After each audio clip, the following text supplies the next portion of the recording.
y saludo a Jorge Torres, que es hoy nuestro invitado especial. Jorge, buenas tardes. Gracias, Julio. Buenas tardes. Un saludo a todos, a Ravelo, a Lupita, por supuesto, y a toda nuestra audiencia.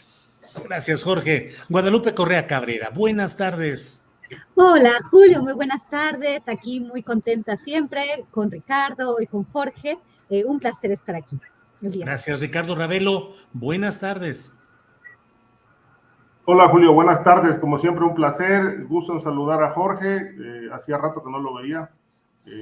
Guadalupe también, buenas tardes. Y buenas tardes también al auditorio que nos sigue. Gracias.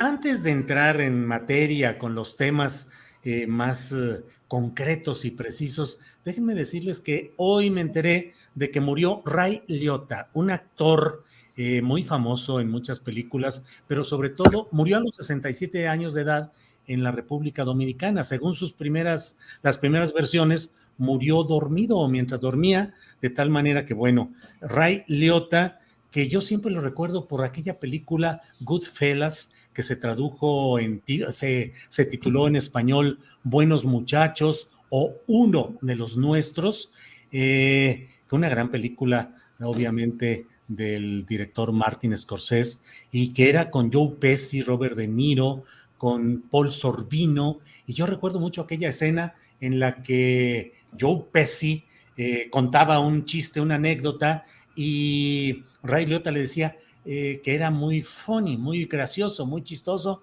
y Joe Pesci, que era el terrible malvado de la película, era salvaje, le va diciendo, o sea, soy chistoso, te doy risa, o sea, ¿qué exactamente qué dices? Y el otro empieza, no, bueno, lo que dices tú, o sea, lo que yo hago te da risa, yo soy chistoso, y es una escena así de una enorme tensión porque parece que se va a desatar ahí la bronca, y ya terminan con una carcajada, que es una carcajada que yo siempre recuerdo como una de las fotografías o el recuerdo de ese momento de una gran película. Pero Guadalupe Correa Cabrera, ¿qué tanto ese tipo de películas? A veces hablamos de los narcos, de las series de Netflix, y hablamos de las series de Escobar, pero toda esa saga, que yo debo confesar que son de mis películas favoritas, Casino, Goodfellas, todas esas películas de la mafia italiana y El Padrino, pero bueno, en concreto esta, por ejemplo, de Goodfellas, ¿qué tanto han ido construyendo esa benevolencia social hacia el mundo de los criminales, de los padrinos, de los mafiosos, Guadalupe?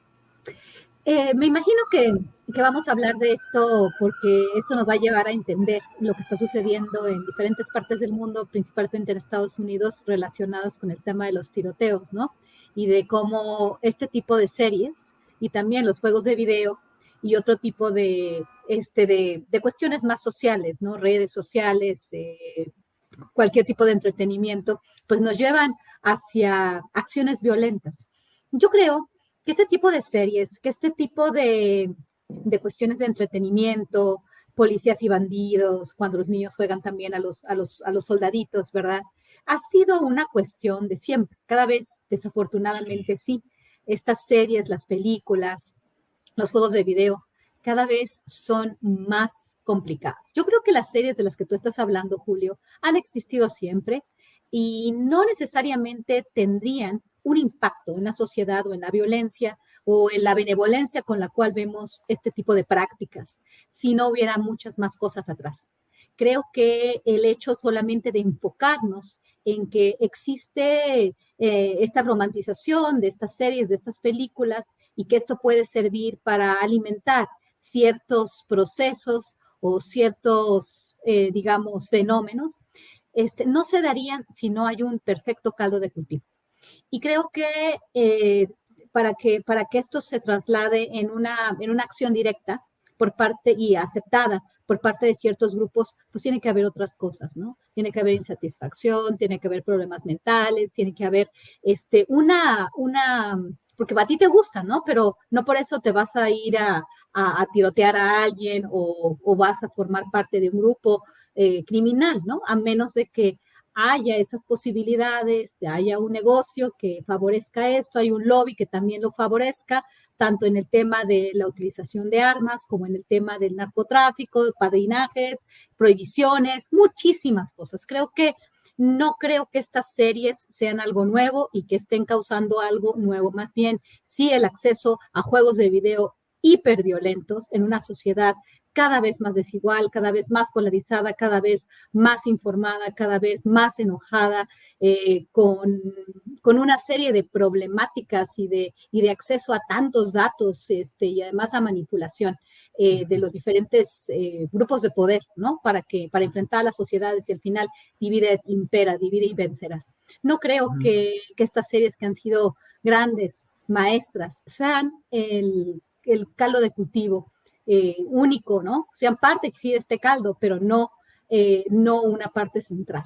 Y creo que como cuestiones de entretenimiento para entender lo que pasa, porque estas series también nos presentan lo que sucede en la sociedad, ¿no? Padrinos, mafias, criminales, tiroteos, ladrones, policías, enfrentamientos entre buenos y malos, entre malos y malos, que casi siempre pasa eso, pues ha pasado todo el tiempo, ¿no? Tenemos guerras, las guerras mundiales, antes de las guerras mundiales, luchas por el poder, ¿no? Sí. Lo que está pasando es algo muy complejo que va más allá de estas series.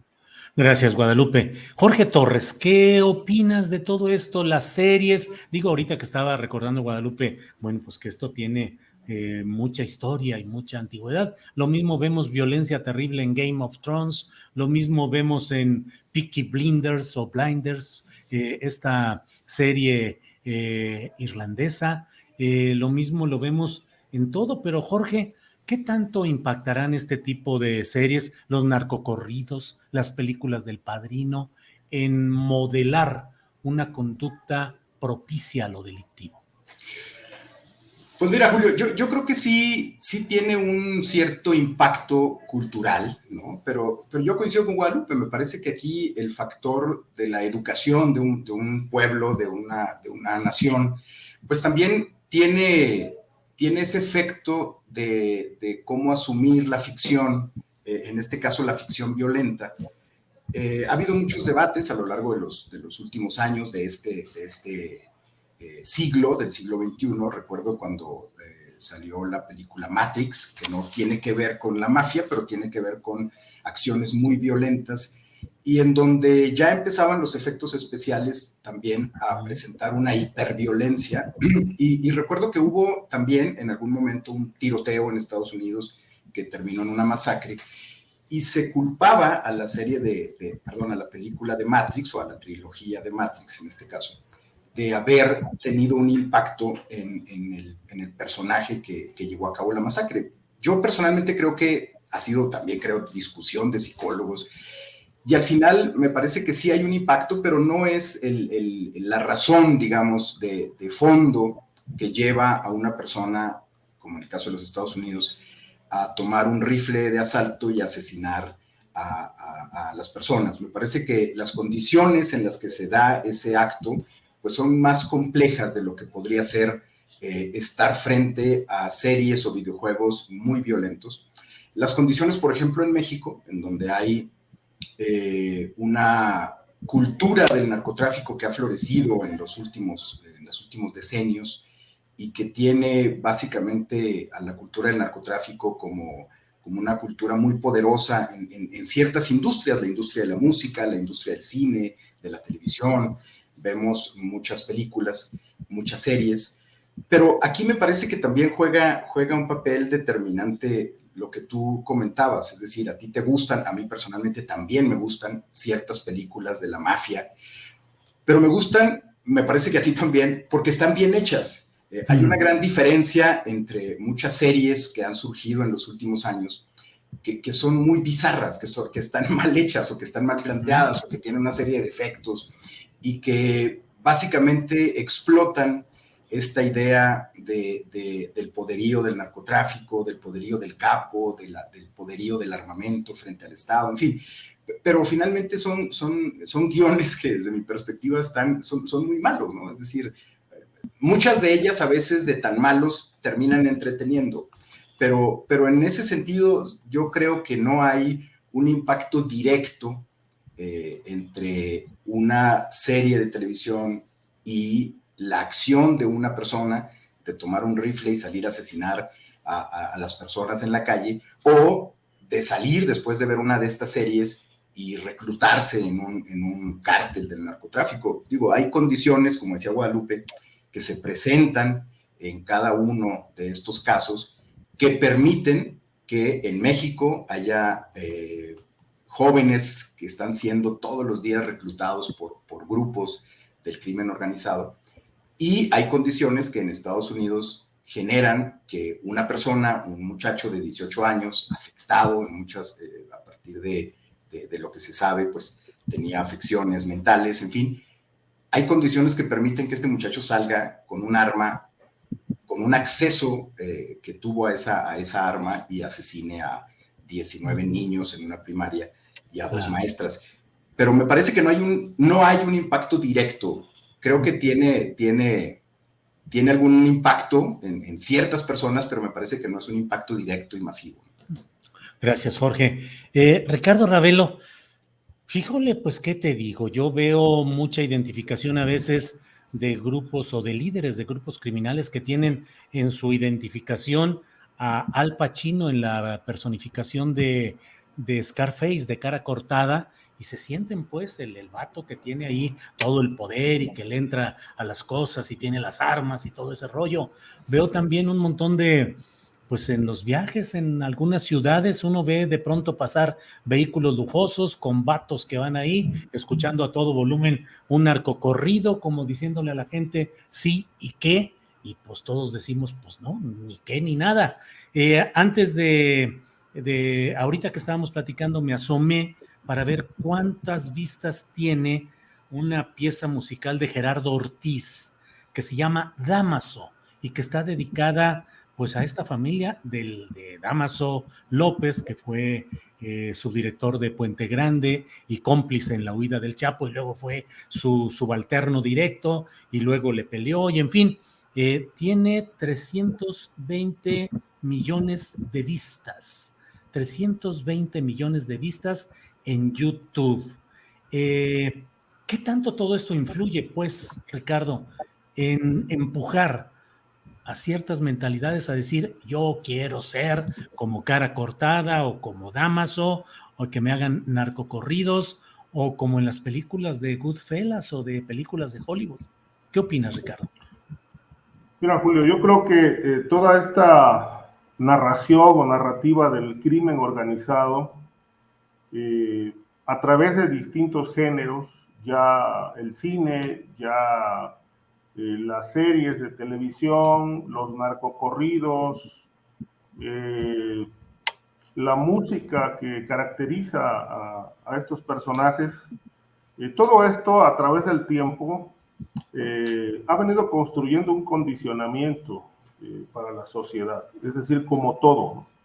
Hay condicionamientos que de alguna manera tienen algunos tintes positivos, y hay condicionamientos que realmente sepultan vidas, como ocurre en muchos estados de la República Mexicana, con esta cultura tan imbuida, donde pues se van construyendo vidas desde niños, que van creciendo con la idea en el subconsciente de que ser delincuente es una apuesta exitosa en la vida, porque la narcocultura y toda esta publicidad que hay alrededor dice que son hombres que pueden ser indestructibles, que tienen acceso a grandes privilegios, que tienen mucho dinero y lo obtienen de manera muy rápida, que pueden tener las mujeres más bellas del mundo, los vehículos más sofisticados, y que además gozan de amplia impunidad. Todo este condicionamiento, muy visto, por ejemplo, en Sinaloa, en Tamaulipas, bueno, casi en todo el país, es yo creo que la gran influencia dañina que tiene esta narcocultura, a partir de todas estas modalidades con las que se han logrado expresiones de triunfos, de tragedias, de víctimas de la delincuencia organizada, ¿no? Porque el narcocorrido, por ejemplo, explora de manera multifacética pues distintas etapas de diferentes capos que pues narran sus pedazos de vida a través de la composición musical. Esto hace poco, creo que fue en el sexenio pasado, se prohibió el narcocorrido, pero me parece que fue una medida muy limitada, porque se prohíbe el narcocorrido, pero no se puede prohibir la libertad de creación. La libertad de creación prevalece porque el corrido se sigue componiendo y se sigue hoy escuchando. Ahora, toda esta forma de difusión tan masiva obviamente no compite la difusión cultural, las nuevas obras del Fondo de Cultura Económica, con los grandes autores del mundo, clásicos y no clásicos, pues no tienen la misma penetración en redes sociales como las tienen la narcocultura con todas sus modalidades. Ahora, respecto de las películas, coincido con Jorge, hay películas extraordinarias, como las que ya mencionaste, que dan cuenta de una situación real. O sea, la mafia existe, las complicidades mafiosas con el poder existen, y esto se ha llevado al cine para mostrarle a la gente pues, cómo ha operado la mafia a través del tiempo y qué relaciones se han tejido históricamente con el poder. Me parece que El Padrino, con su carga de ficción muy bien protagonizada por este señor, me parece que Marlon Brando, el personaje de Vito Corleone queda más que pintado allí como una historia de cómo se ejerce el poder desde la mafia y cómo a nivel de las cúpulas mafiosas y de poder se ponen de acuerdo. Lo mismo las historias de los años 30, con el tráfico de alcohol, las historias de Al Capone.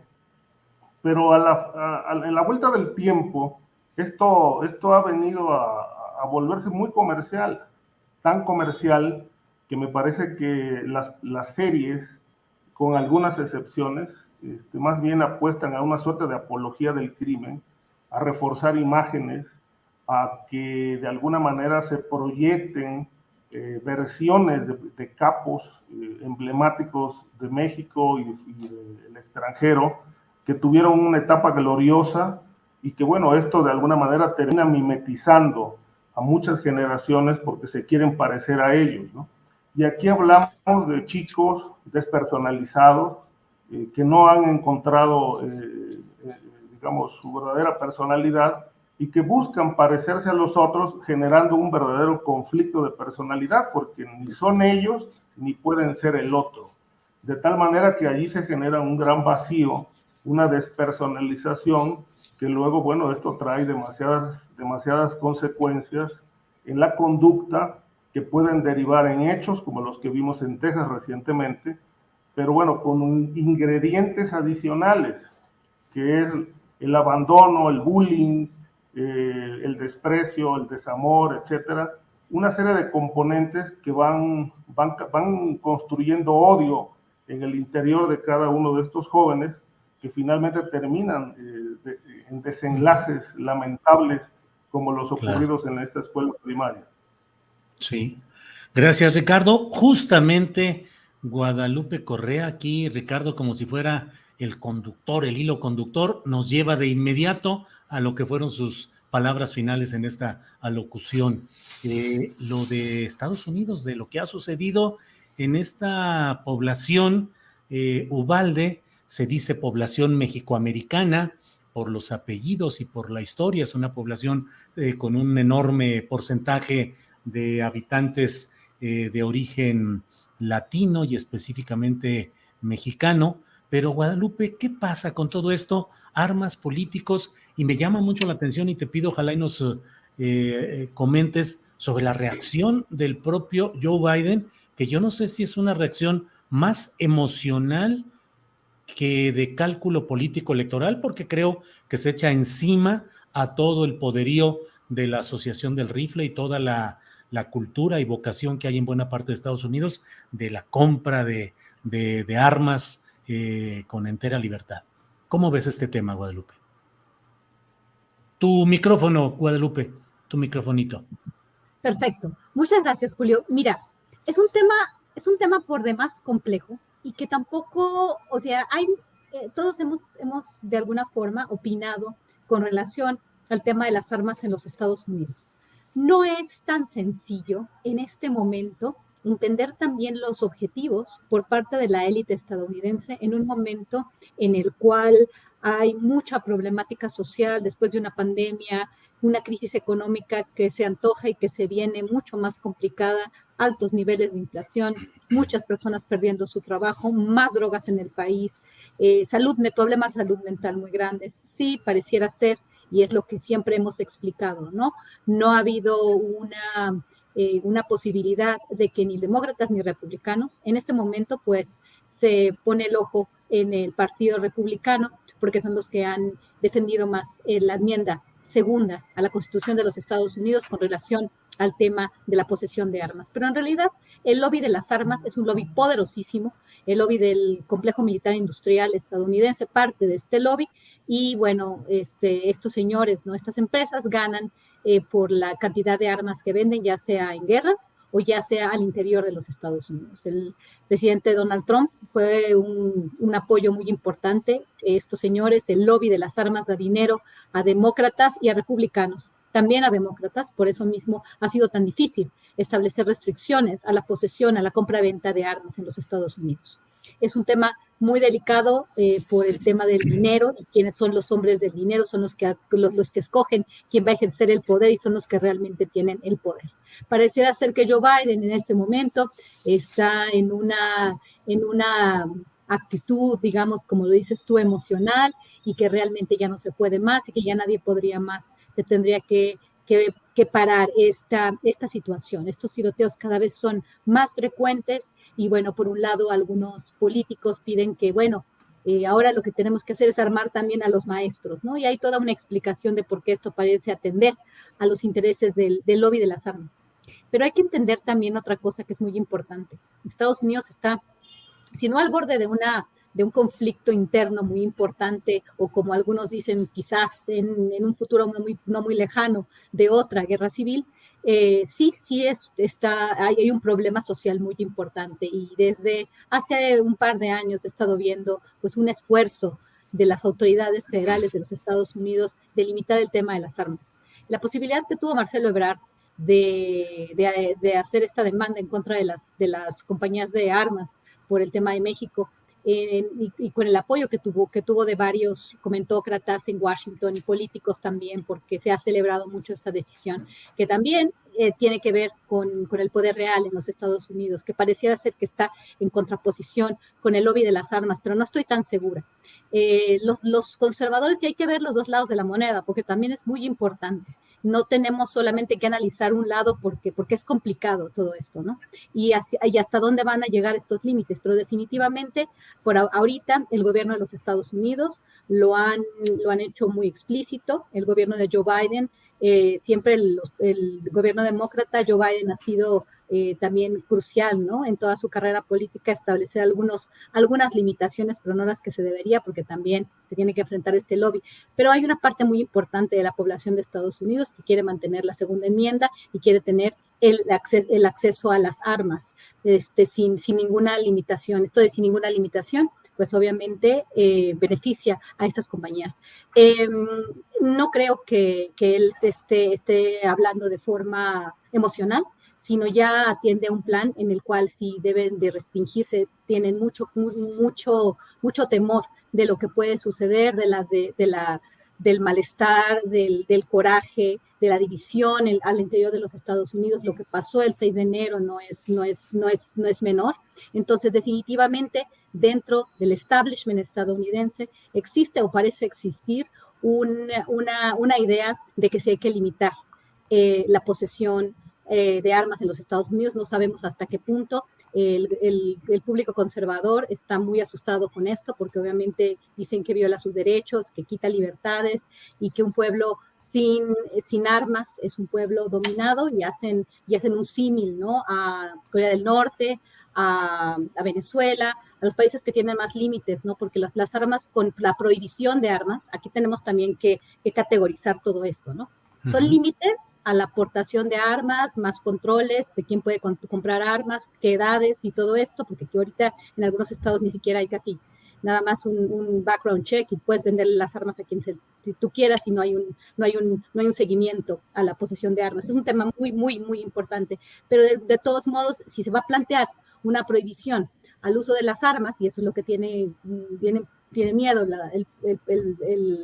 el público más conservador, es que ya no, las armas van a terminar en un mercado negro, ¿no? Y también la prohibición, como sabemos en el tema de las drogas, pues provoca mercados negros y provoca que, bueno, es una guerra que nunca va a poder ser ganada, ¿no? Hay que tener mucho cuidado en establecer juicios sobre un tema tan importante.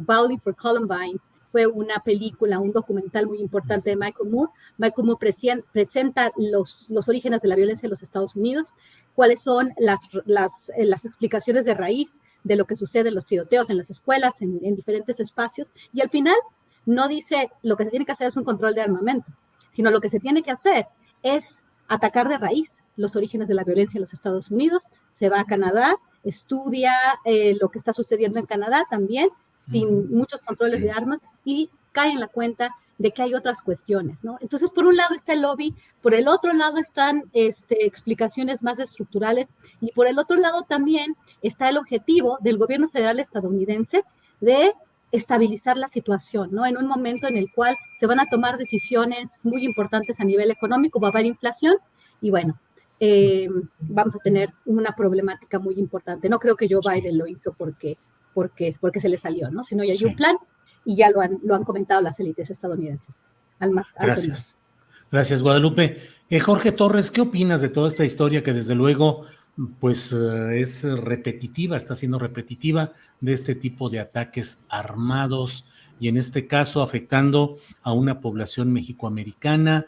¿Qué onda con el control de armas que México está solicitando? Que en Estados Unidos, lo que nos dice Guadalupe, pues también resulta muy importante toda esa preocupación de las élites respecto a los riesgos de guerra civil, de enfrentamientos, de muchas cosas por el estilo. ¿Qué opinas, Jorge Torres? Pues mira, yo veo muy difícil el control del armamento en Estados Unidos, es decir, es un pueblo con una cultura de las armas muy arraigado, además de que es un gran negocio. Se calcula que hay alrededor de 400 millones de armas en posesión de los estadounidenses. Hay una estimación de una producción del 2000 a la fecha de 139 millones de armas, es decir, estamos hablando de armas, de pistolas, de rifles semiautomáticos como la R-15, el que se usó en esta masacre.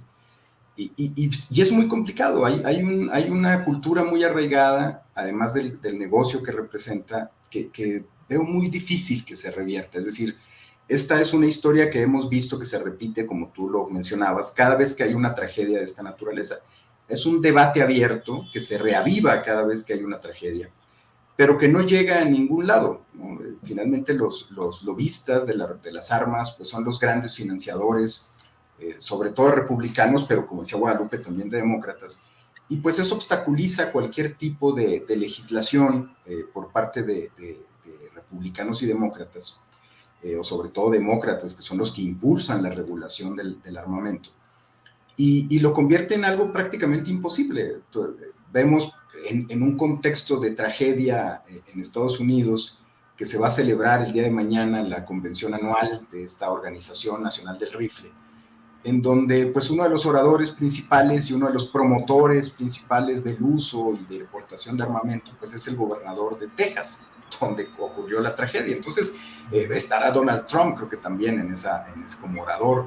Entonces yo veo muy complicado la regulación, veo muy complicado, por ejemplo, que transite, pareciera que en este contexto le favorece al gobierno mexicano las condiciones para que transite su demanda contra las grandes marcas de armas en Estados Unidos, pero francamente yo lo veo muy complejo. Yo veo que esto se va a obstaculizar y que no va a haber una legislación derivado de esta nueva masacre.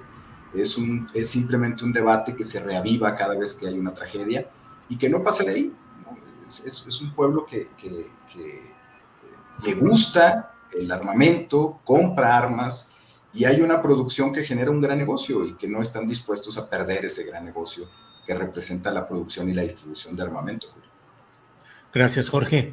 Ricardo Ravelo, me parecería que estamos en una discusión o análisis parecido al hecho de si puede prohibirse el consumo de drogas. En realidad hay tal público y hay tal realidad nacional e internacional que pues pensar en que se pueda prohibir la distribución legal o ilegal de las drogas pues parece utópico. Igual será en la cuestión de las armas, Ricardo Ravelo, el pensar en que puede establecerse un control de armas en Estados Unidos y las derivaciones que tendría hacia países como el nuestro. Ricardo. No, mira, Julio, es un círculo vicioso bastante difícil de desarticular. Si hay drogas, es porque hay demanda. Si hay armas, es porque hay quien las compra. Es decir, si ese mercado no estuviera estimulado permanentemente por la demanda, pues evidentemente fuera un mercado deprimido, pero es un mercado boyante. Un mercado boyante, como dice Torres y lo dijo Guadalupe, un mercado boyante que ha caracterizado a Estados Unidos, un país bélico que ha fincado su poderío en esa capacidad de armamento, de construir y adquirir armamento.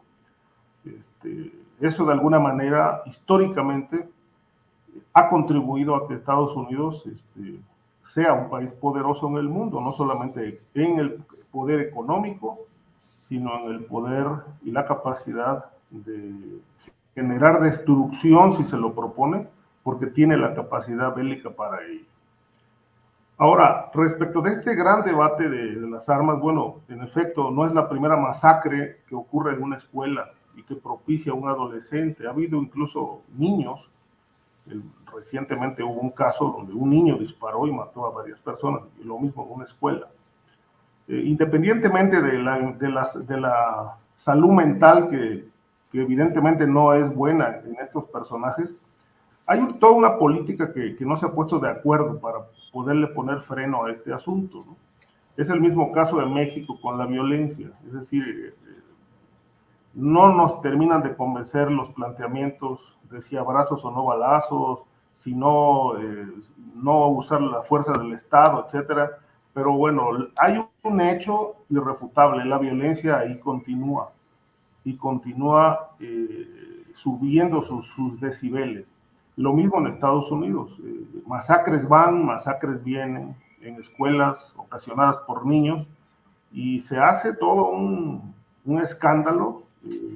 Todo el mundo pues se cuestiona por qué no han hecho algo, pero lo cierto es que por omisión, por incapacidad, por complicidad o por negocio, no han puesto orden en un grave problema que es la disposición de armas, la facilidad para adquirir armas, incluso por parte de adolescentes. Yo digo que lo que está faltando es realmente un gran consenso, ponerse de acuerdo en una crisis que hay, porque bueno, seguramente si no hacen algo, pues lo más probable es que en algunos meses pueda ocurrir otra masacre. Yo me pregunto, ¿qué pasa con la seguridad en las escuelas? Si la conciencia en Estados Unidos no está del todo tan clara respecto de que esto es un grave problema que puede repetirse en cualquier momento y que no exista realmente un rigor en una política pública que por lo menos sea preventiva en cuanto a las revisiones al ingreso de las escuelas por parte de los estudiantes, pues para garantizar que no lleven armas. O bien es un trabajo a largo plazo, porque también esta cultura es muy difícil de desarticular de un día para otro. Ahora, la adquisición de armas, en realidad, pues tiene dos componentes. Es matar por defensa o matar por hacer daño. De tal manera que son las dos formas, las dos causas importantes para adquirir armamentos. Hay quien lo compra para defenderse ante una situación de inseguridad que implica a lo mejor matar, pero también matar por matar. Es un gravísimo tema esto, que realmente invitaría a un debate largo y que ojalá se llegue a un acuerdo y un consenso. Lo que dijo Jorge me parece muy, muy lógico, siendo esto un gran negocio como el narcotráfico.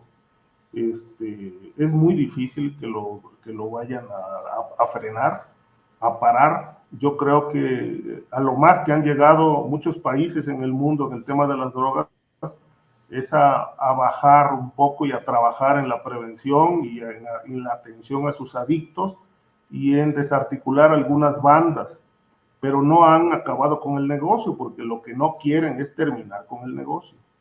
Lo mismo ocurre con las armas. Las armas son un gran negocio en Estados Unidos y en el mundo, de tal manera que no están dispuestos a pegarle al negocio, de tal manera que hay que seguir lidiando con tragedias.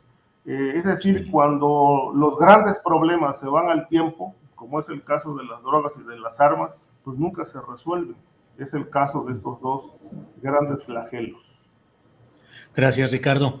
Guadalupe Correa, aunque aparentemente pudiera no tener relación inmediata o evidente o muy fuerte con los temas de seguridad que aquí abordamos, pero el tema de la Cumbre de las Américas ha ido tensando la relación de México con Estados Unidos o de sus gobiernos.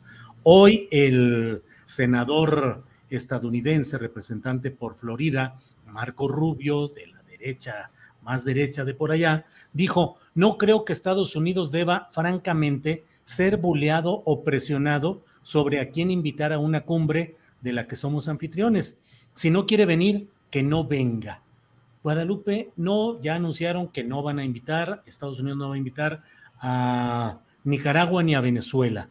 Y de Cuba, que se estaba explorando una posibilidad de que hubiera voces, pero no el presidente ni un funcionario de primer nivel, sino voces de Cuba.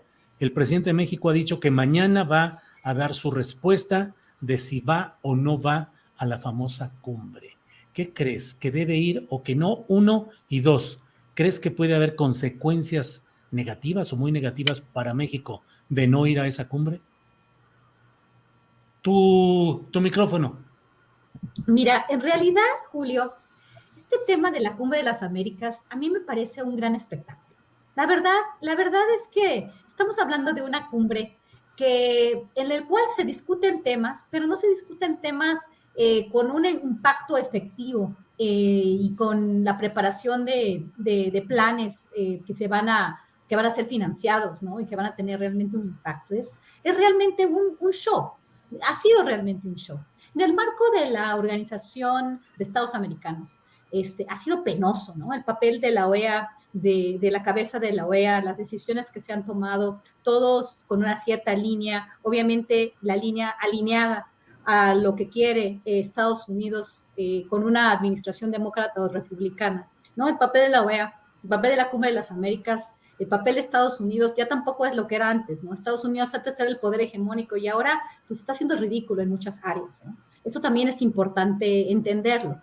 El que el presidente mexicano se meta al show, se meta y se meta con tanta, digamos, con tanta seguridad, pues le da a él mucho juego, le da a él mucho más apoyo de su base aquí en el país y también en América Latina, ¿no? Se le ve como un líder, como esta ganancia de liderazgo que había perdido el país con las administraciones panistas, empezando desde el presidente Vicente Fox, ¿no? México se le veía como un liderazgo de América Latina después del come si te vas, del bien muy desafortunado de Castañeda y Vicente Fox. Ahí fue donde México empieza a perder, ¿no? Se empieza a vincular únicamente con Norteamérica y pues siguiendo estos designios, ¿no? Que López Obrador haya hecho esto, que no vaya, pues que no vaya, ¿no? Esto le va a dar probablemente al presidente mucho más fundamentos para seguir presionando. Al final, Estados Unidos y México siguen haciendo acuerdos en el tema migratorio, van en el mismo sentido.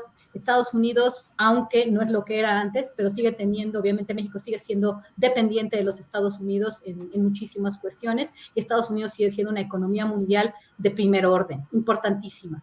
Entonces, finalmente, esto es una cuestión de discurso, de cada quien jugar con sus bases, con sus jugadores, con sus aliados, y a México le serviría, yo creo que más que no fuera la cumbre, una cumbre que ya no dice nada, en realidad, en una economía que va en declive, en un país que va en declive, su liderazgo va en declive, y en cambio, el liderazgo de México en la América Latina no va en declive, va en la misma línea de los gobiernos progresistas o de izquierda en América Latina, pero pues va a la cabeza, va bien. Entonces no debería de ir, así hace realmente le hace de líder, le hace del que se puede imponer, y esto no va a deteriorar la relación con Estados Unidos. Estados Unidos cada vez, y eso lo hemos visto en muchísimos años, cada vez que México y Estados Unidos con la iniciativa Mérida y todo el control que le dio México a Estados Unidos durante ese periodo a las agencias estadounidenses, le dio la puerta de entrada, y finalmente Estados Unidos, cuando quiere establecer presión, pues siempre con la información que captura por parte del Departamento de Justicia, de la DEA, de las agencias que están operando fuera de su territorio, pues siempre está jugando dos juegos, ¿no? Donald Trump hizo lo mismo. Por un lado, juega a que quiere poner un muro, que no quiere a México, que somos unos criminales, y que nos va a poner aranceles, pero por el otro lado está pactando que se mande a la Guardia Nacional y está dando prebendas en el tema energético y en otros temas. Así es la relación de México con Estados Unidos, una relación realmente de espectáculo, y lo que se da tras bambalinas, se da en relación a acuerdos. Esto es simplemente un juego, y pues sí, al presidente le convendría mejor no ir y seguir creciendo, seguir extendiendo su liderazgo en América Latina. Gracias, Guadalupe Correa Cabrera. Jorge, antes de pasar a preguntar sobre este mismo tema, déjame dar este adelanto que está en varios medios. Tomo el que publica El Financiero. Dice: en pleno evento público, un hombre armado asesinó a Clemente Nagasaki Condado Escamilla, presidente del DIF de Acayucan, Veracruz. La víctima había trabajado en la extinta Procuraduría General de Justicia de Veracruz. Condado Escamilla se encontraba en un evento organizado por una asociación civil y en la cual la mayoría de los asistentes eran mujeres. Esto sucedió en el Salón Los Manguitos en el municipio de Acayucan, y de acuerdo a los primeros testimonios, el ataque fue directamente contra el finado.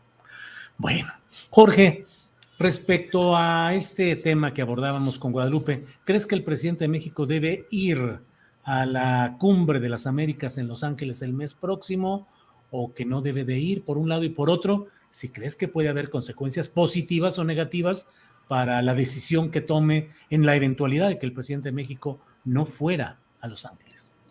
Pues mira, Julio, creo que como en todas las decisiones que se toman en estos temas, me parece que debe haber un cálculo diplomático cuando se trata de política exterior, y cuando después de ese cálculo diplomático valorar si ir o no ir. Pero me parece que no ir simplemente por querer colocarse como el líder o tratar de desenterrar lo que en su momento México representó en América Latina, ese liderazgo que tenía con los países de América Latina por su política de no intervención, etcétera, y su política de cooperación, pues me parece que es más que beneficiar a México o al gobierno del presidente López Obrador, pues lo podría perjudicar.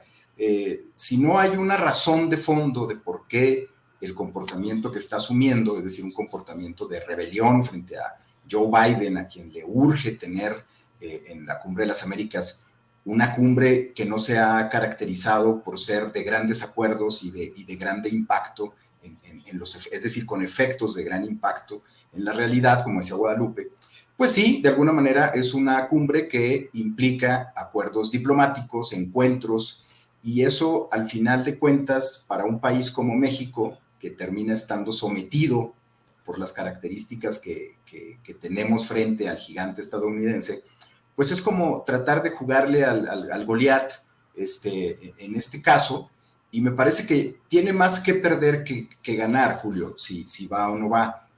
Me parece que no sé si debería de ir a estas alturas del partido. Además, ya ni siquiera es un asunto de que quiera o no quiera, es un asunto de que él empeñó su palabra en función de lo que tomara, de las decisiones de los estadounidenses. En este caso ya dijeron que no iban a invitar a Nicaragua ni a Venezuela, y el presidente tendría que pues mantener su palabra y negarse a ir, no porque le convenga o no. Ese es el problema cuando se toman decisiones así. Ya no le queda de otra más que decir que no va. Si mañana dice que siempre sí va, pues entonces su palabra estaría en entredicho, porque ya se había comprometido a no ir si no se invitaba a estos 3 países, pero bueno, a 2 de ellos ya no los invitaron. Entonces, ese es el problema en la diplomacia cuando sin un objetivo concreto tratas de entrar, como dice Guadalupe, en este juego con los estadounidenses, y me parece que el presidente ya cayó en su propia trampa. Vamos a ver cómo sale de ella mañana, dependiendo qué es lo que diga, qué decisión tome, pero me parece que él se puso una trampa solito y cayó en ella, y pues va a tener que hacer malabares en caso de que asuma ir a la cumbre. Va a tener que hacer malabares dialécticos para explicar por qué sí va, pero me parece que sí tiene más que perder su gobierno que con este tema, con este enfrentamiento diplomático de alguna manera, o esta rebelión diplomática, en una cumbre que a Joe Biden particularmente le interesaba. No me queda claro exactamente por qué le interesa tanto a Joe Biden esta cumbre, pero le interesa mucho, y en ese sentido me parece que la intervención de López Obrador desde hace unos días, haciendo estas afirmaciones, metieron un ruido muy, muy fuerte, muy poderoso hacia adentro de la organización de la cumbre, que yo francamente no creo que Joe Biden y el equipo estén muy contentos con lo que ha hecho el presidente López Obrador. Ya veremos mañana qué es lo que dicen. Gracias, Jorge. Por favor, Ricardo Ravelo, tu opinión. ¿Debe ir o no debe ir el presidente de México a esta cumbre? 1, y 2, ¿habría consecuencias positivas o negativas en cualquiera de las hipótesis? Ricardo.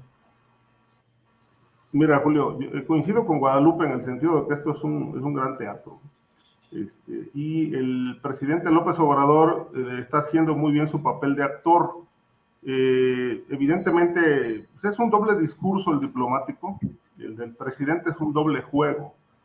Es decir, después de lo que pasó con la reforma energética, donde tenían un discurso endurecido en el sentido de que no iban a ceder a las presiones de Estados Unidos, que la reforma iba a ser para privilegiar la rectoría del Estado sobre los recursos energéticos. Bueno, después de la visita de John Kerry a México, pues todo se definió, y finalmente, bueno, en el Congreso se decidió lo conveniente, y el PRI hizo el trabajo que requería López Obrador, votar en contra para que la reforma se mantuviera de acuerdo a los intereses de los norteamericanos y de sus empresarios que están invirtiendo en ese renglón. Nada más el presidente pues jugó las cartas, es decir, asumió una postura ambigua, primero muy endurecida y defensor de los intereses del país, y luego ya no dijo nada. Cuando votaron, pues los acusó de traidores a la patria, pero hasta ahí. Es decir, no mantuvo el discurso rijoso por semanas como ha ocurrido en otros temas, ¿no? Simplemente se guardó silencio y se acabó el tema. Bueno, una situación similar, pues ahora el presidente tiene que jugar también. De cara al país, tiene que dar tiene que mostrar una posición crítica, una posición de desacuerdo, de estira y afloja, ¿no? Es decir, ese es el actor político que nos está diciendo: no estoy de acuerdo porque yo quiero que se incluya a todos los países, pero bueno, deja pasar o pasa por alto el hecho de que ni Daniel Ortega ni Nicolás Maduro pueden ir a Estados Unidos.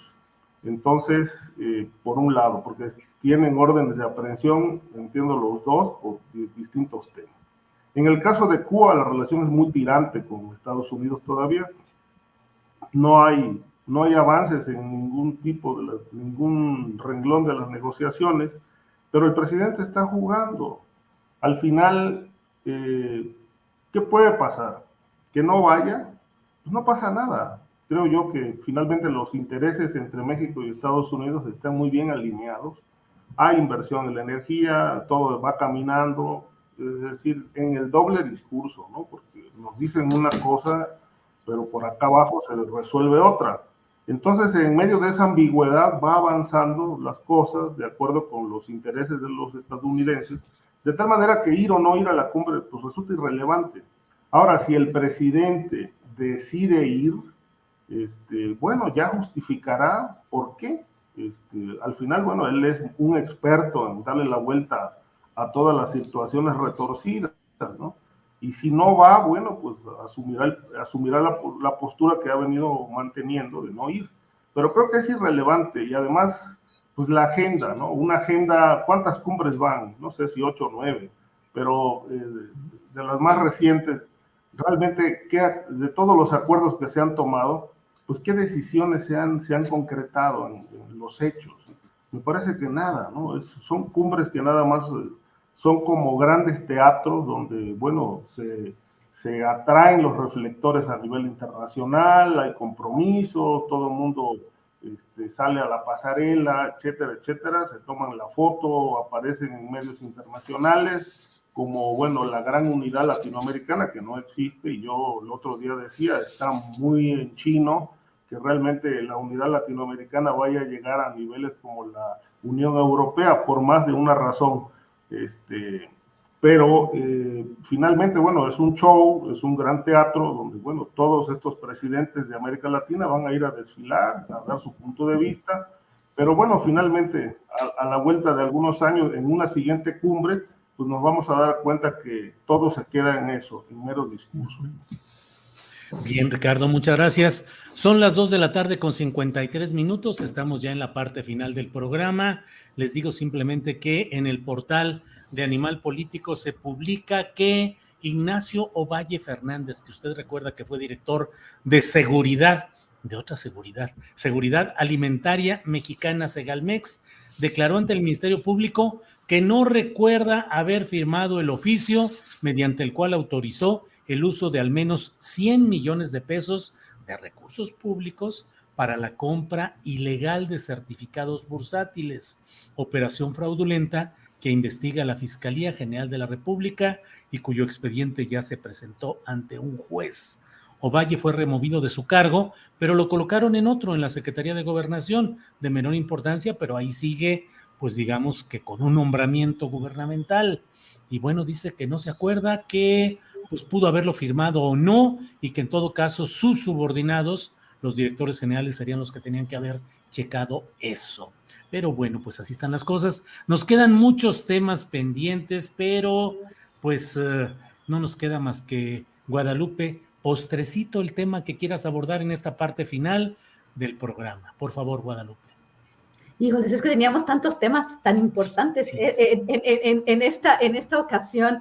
Bueno, quería hablar sobre, voy a nada más mencionar estos tres y si mis colegas ya quieren ahondar más en ellos, sería muy importante. Bueno, pues íbamos a hablar sobre el tema de la percepción y de la percepción y de la caída en los índices de criminalidad, en los delitos de alto impacto o no, y la crítica de nado sincronizado por parte de la oposición, y que presentan las cifras pues muy manipuladas, ¿no? El periódico Reforma, la revista Proceso, tomando una historia aquí, una historia allá, una percepción, ¿no? Esta lucha, ¿no? Y estas noticias falsas, ¿no? Que deberíamos hacer en alguna sesión próxima, una discusión importante sobre esto, ¿no? ¿Está aumentando la violencia o se está reduciendo? ¿Cómo vamos en el tema de seguridad? Porque tanto la oposición como el gobierno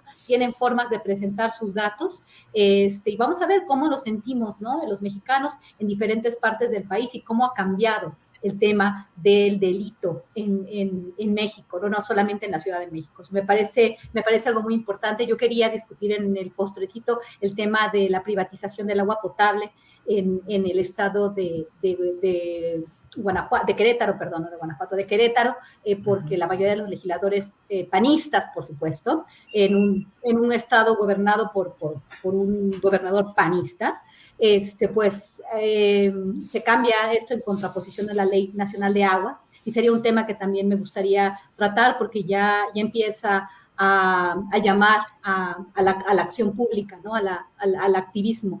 Y bueno, esta cuestión del agua no nos vaya a hacer llegar a un punto en el cual Bolivia llegó a caer, y bueno, y esto dio como resultado el surgimiento de la presidencia y del liderazgo de Evo Morales, ¿no? El tema del agua es un tema muy importante, porque en estados como Nuevo León de repente ya no hay agua, y hacia dónde va eso, ¿no? Que vamos hacia la privatización del agua o no, y qué presenta el agua. El derecho al agua es un derecho humano. ¿Quién la tendría que administrar? ¿Privados o tendría que ser realmente el Estado mexicano? Es un tema fundamental.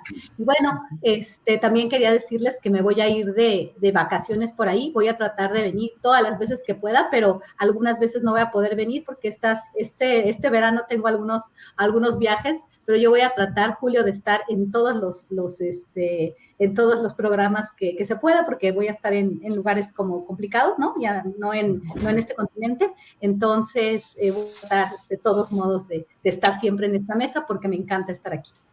Vean, Ricardo y Jorge, que se le iluminó la cara a Guadalupe cuando dijo de que va a estar de vacaciones y que se va a ir a un viaje. Qué bueno, Guadalupe, que disfrutes, que descanses en lo posible, porque a veces, por más que se quiere descansar, el intelecto no descansa y anda uno viendo y anotando y revisando, en fin, pero de cualquier manera, qué bueno que descanses. Ya veremos operativamente las fechas en las que se puede y en las que no, y lo importante es que descanses un ratito y que sigas produciendo intelectualmente como muy bien lo haces, Guadalupe. Gracias. Muchas gracias, Julio. Jorge, postrecito, por favor, lo que tú desees. Pues mira, me gustó mucho lo que dijo Guadalupe. Me parece que el tema, repasaría un poco estos temas. Lo que dijo Guadalupe sobre el agua me parece que es fundamental. Es un tema que no se le ha dado la importancia que tiene y que, digamos, en algún momento decíamos que va a tener en el futuro. En este caso es un problema ya real del presente, y me parece que ese es un gran tema. El tema de la percepción de la violencia, si bien todos los gobiernos han usado las estadísticas para manipular los datos y presentarnos, pues, que han estado trabajando bien y que los homicidios van a la baja, en fin, todo lo que nos dicen los discursos de los gobiernos, de los diferentes gobiernos a lo largo del tiempo, y por otro lado, la presentación de los adversarios. En este caso veía, por ejemplo, la mañanera, donde el presidente decía que iban a la baja, mencionaba algunos datos que ya Rosa Isela había mencionado días antes, y por otro lado, la primera de Reforma, donde ponían ahí que un asesinato cada 15 minutos, en fin, hay esta guerra de cifras en donde, pues, cada uno está en su papel, ¿no? El gobierno tratando de justificar que sí está haciendo algo por la seguridad del país, la oposición tratando de meterle ahí el pie al gobierno, pero por otro lado, me parece que la sociedad cada vez se está viendo de pronto como este caso como el de Celaya, en donde la percepción vuelve otra vez a generar este ánimo de que la violencia va creciendo, o por lo menos de que la violencia se mantiene en un nivel de brutalidad que no baja. En fin, me parece que es un tema complejo también, en donde habrá que analizar con mucho cuidado los números para establecer cuáles son precisamente, qué es lo que nos dicen estos números, la estadística real, qué es lo que nos dice. Habrá que verlo por región. Me parece que Reforma simplifica todo a un asesinato cada 15 minutos. Habrá que ver dónde está concentrada la violencia, en qué regiones y por qué, en dónde ha bajado la violencia, en qué estados y por qué. Entonces me parece que ese es un debate que se tiene que dar con mucha seriedad. El tema de Cabeza de Vaca, hablando de series y de películas, me parece que es una mala novela, terminó siendo una mala novela ya aburrida, pero que empieza a calentarse en estos últimos días a partir de lo que viene en la Suprema Corte, que se supone que va a haber una definición ya en torno a su caso, si se autoriza ese desafuero o no, y la elección que está en curso. Y me parece que se está calentando mucho este asunto. No veo yo o más bien veo que puede haber sorpresas interesantes políticas en ese estado. Hay una intencionalidad del propio gobierno hacia la oposición, hacia Morena en este caso concreto, con presiones judiciales y presiones de otro tipo. Yo esperaría que no se caliente de tal forma que pueda generar violencia política, pero pues con este gobernador no se sabe, y creo que sus alcances sí dan como para pensar que podría resolver su propia crisis, es decir, perder la gubernatura, que su partido pierda la gubernatura. Sus propios alcances sí le dan como para generar en algún momento violencia política intentando retener la gubernatura. Yo me quedaría con esos tres temas, Julio. Jorge, muchas gracias.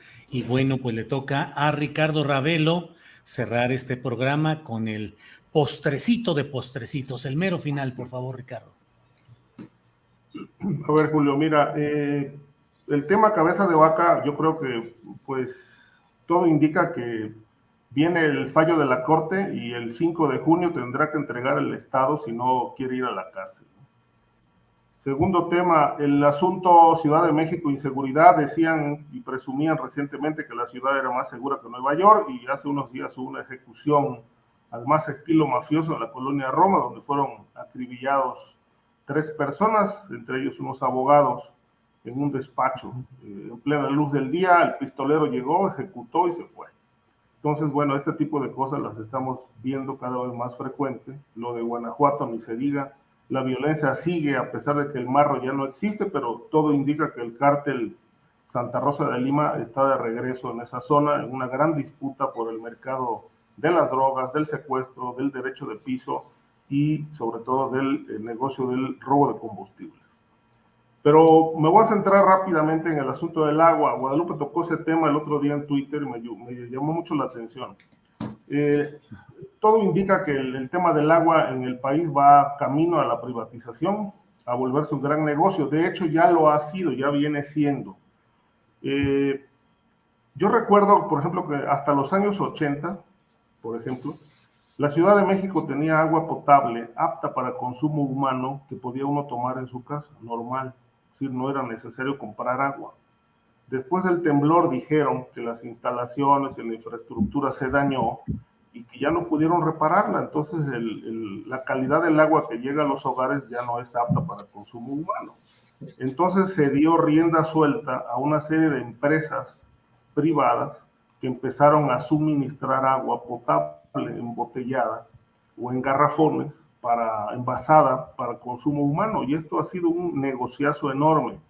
Pero la infraestructura nunca se reparó, ni se ha hecho nada por devolverle a la gente el privilegio de tener agua potable apta para consumo humano en sus hogares, como ocurre en algunos países de Europa, donde gran parte de la economía se apoya porque los gobiernos dan el agua gratuita. Si uno va a un restaurante, por ejemplo, pide agua simple para tomar y dan agua de la llave, y es agua apta para consumo.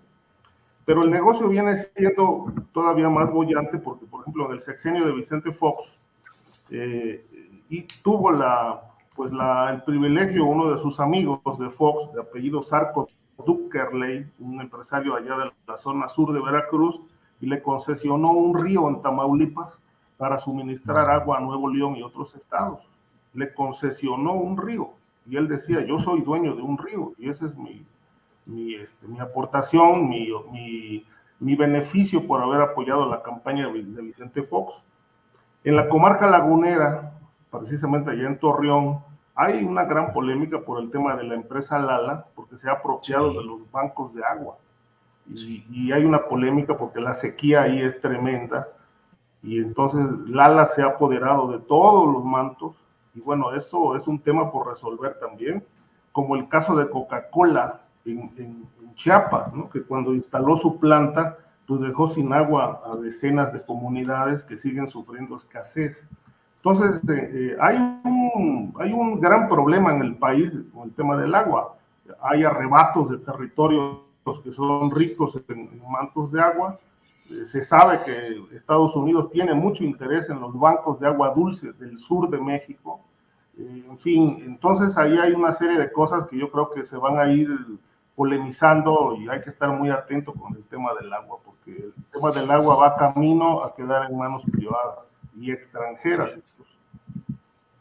Sí, Ricardo, toda la razón, toda la razón. Es un gran tema. Hemos dado aquí tribuna a voces que hablan sobre lo sucedido en Querétaro, que es una muestra de la premura con la que estos poderes, en este caso el Congreso dominado por el panismo y a iniciativa del propio, con la participación del propio gobernador panista Mauricio Curi, pues en un abrir y cerrar de ojos privatizaron, que es legalizar lo que ya estaba funcionando, que era la apropiación del agua por parte de desarrollos inmobiliarios de lujo que ya estaban operando y ahora con esta reforma legal pues quedan simplemente apalancados. Todo un tema. Antes de irnos, y la verdad lo comparto con ustedes porque sabemos lo que implican este tipo de hechos, déjenme poner, le pido a Andrés que ponga este tuit de Marta Olivia López, nuestra compañera reportera de Tamaulipas. Denuncia pública, dice Marta Olivia López. Ayer en la cobertura de la sesión ordinaria del Congreso de Tamaulipas, el señor Jerónimo Pérez intentó agredirme físicamente cuando yo tomaba video de un incidente en las galerías del recinto en Ciudad Victoria. He dicho con mucha frecuencia que debemos tener mucha solidaridad y atención a lo que sucede con Marta Olivia López, directora del portal en un 2x3, y de Carlos Manuel Juárez, de Elefante Blanco, que son la excepción periodística que está informando con rigor, con honestidad y con crítica de lo que pasa allá. Pero que no se atrevan ni las cabezas sean de vaca, de buey, de burro, de lo que sea, que no se atrevan a tocar a nuestros compañeros periodistas, porque este tipo de amagos pueden ser el inicio de escaladas que sabemos que de dónde se originan. Así es que, señor Francisco Javier García Cabeza de Vaca, meta orden y no se atreva a tocar a nuestros compañeros. Bueno, pues Guadalupe, gracias. Gracias, muchísimas gracias. Sí, nada más, rapidísimo. El tema de Tamaulipas es complicado.